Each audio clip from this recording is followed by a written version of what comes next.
Yeroo jirtu ijoollee walloo jirtu ilmoo warqituu jirtu ambaa hidhaa jirtu ambaa du'aa jirtu irraabsanii jirtu dachee seenaa jirtu baga jiraattan ammas numa jiraattu. Seenaa dachee kana egaa waan bal'aa jechuu danda'ama. Ijoollee walloo seenaa Oromoo keessatti warra seenaa gurguddaa hojjetee darbedha. Qabsoo Oromoo biqiltuu keessattis wareegama guddaa kaffalanii kanneen seenaa Oromoo keessatti bakka guddaa qabanidha. Har'a waajjira adda bilisummaa Oromoo asitti banamee yeroo arginu wareegama guddoo sochii isin gootaniin wareegama yeroo dheeraaf isin kaffaltaniin har'a waajjirri adda bilisummaa Oromoo mootummaa naannoo Amaaraa jalatti halagaa bulchiinsa halagaa jalatti waajjirri adda bilisummaa Oromoo banamee argachuu keessaniif baga gammaddanii baga waliin gammaddan isin jedha.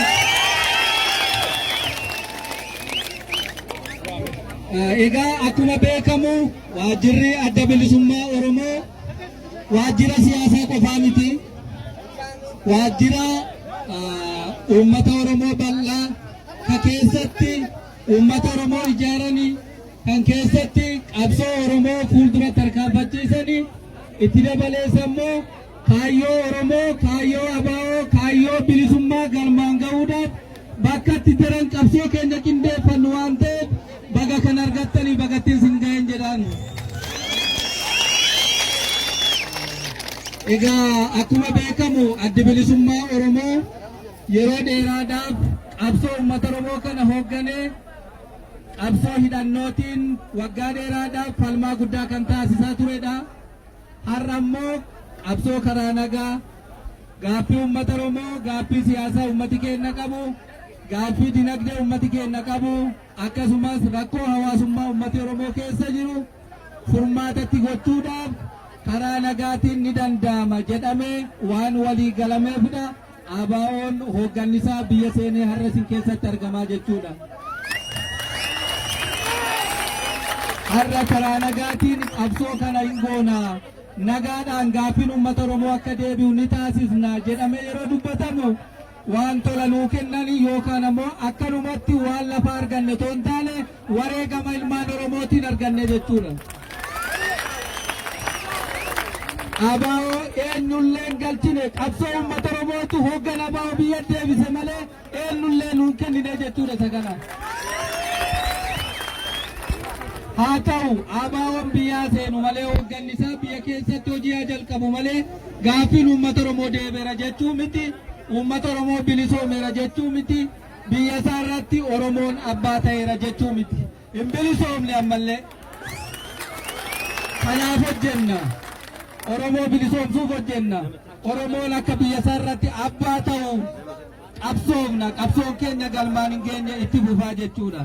Isa kanaaf jabaattanii gandarraa kaastanii bakka cufatti wal ijaartanii waan fuuldura keenya jiruuf of qopheessuutu barbaachisaa jechuudha.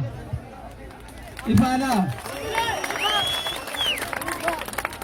Egaa seenaa keessatti akkuma beektanii biyya Itoophiyaa jedhamu kana keessatti filannoon dhugaa takka ta'e hin beeku. Seenaa keessatti hin taane agarraatti ta'e hin beeku. Uummati biyya kanaa afaan qawween qabamee bulaa ture, afaan qawween jiraachaa jira haga har'aa malee takka fedhii isaatiin mootummaa filatee nama barbaadu aangootti fulee jalatti bulee hin beeku agarraa. Isa kanaaf kana booda uummati Oromoo alagaa jalatti hin bulu, nama filatee hin bula, nama jaallatee hin bula malee nama hin filatiniin hin bulu. Kana beekuu qabnaa jechuudha. Kan barbaannu filanna, ilma Oromoo jabaa filanna, kan Oromoof dubbatu filanna malee kana booda abadaan Oromoon halagaaf hin bulu jedha. Hin bulu. Isa kana hojjechuu qabna, itti deemuu qabnaa jechuudha. Kanarratti hojii guddaatu isin bira jira. Hojii kanaaf ammoo jabaattanii tokko ta'anii deemuutu isinirraa eegamaa jechuudha. Inni biraan ummati walloo har'a bulchiinsi ni jala jiru oromiyaa irraa cite bulchiinsa alagaa jala bulchiinsa naannoo amaaraa jala jira miti. Kana booda addi bilisummaa oromoo ummati walloo oromiyaa jalatti bulaa jedhee hojjeta jechuudha. Oromiyaa jalatti bulleera.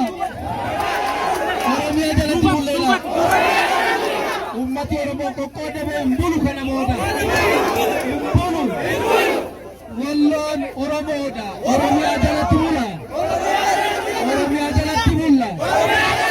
Bulchiinsa oromiyaa jala galla. Ilmaan oromoo qoqqoodamanii mootummaa garaagaraa jalatti hin bulani. Hin bullu. Oromiyaa jalatti bulla. Isa kanaaf hojjechuu qabna.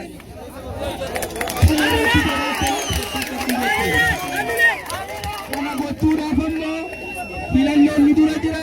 Yoo nagaan jiraate filannoon ta'e nama filattanii bultu filaa keessa murteeffattanii oromoo waliin bultu jechuudha. Kuni karaa nagaatiin nagaa lafa gaggeeffamu qooda keenya hin baana. Qooda keenya hin baana.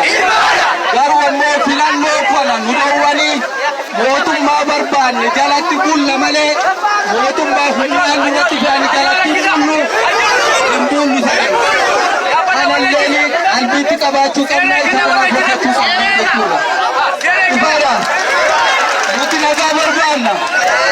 Nagaa barbaanna. Nagaadhaan hiree keenya murteeffachuu barbaanna. Siree tokko malee bilisa taanee gaafiin keenya akka xumura argatuuf hojjechuu barbaanna. Yoo humnaan nutti dhufu ta'e qaama humnaan nutti dhufu qaama afaan qawweetiin isin bulchanuun jedhu humni maaliif irraa qaama? Humni maaliif irraa qaamna jechuudha. Isa kanaaf jabaachuu qabna. Humnaan hin bullu. Nagaa jalatti hin bullu. Hin bullu. Nuti oromoodha. Oromiyaa jalatti bulla. Oromiyaa jalatti bulla. Mootummaan keenya mootummaa oromiyaati. Jaalatooma fayyaa taasisa.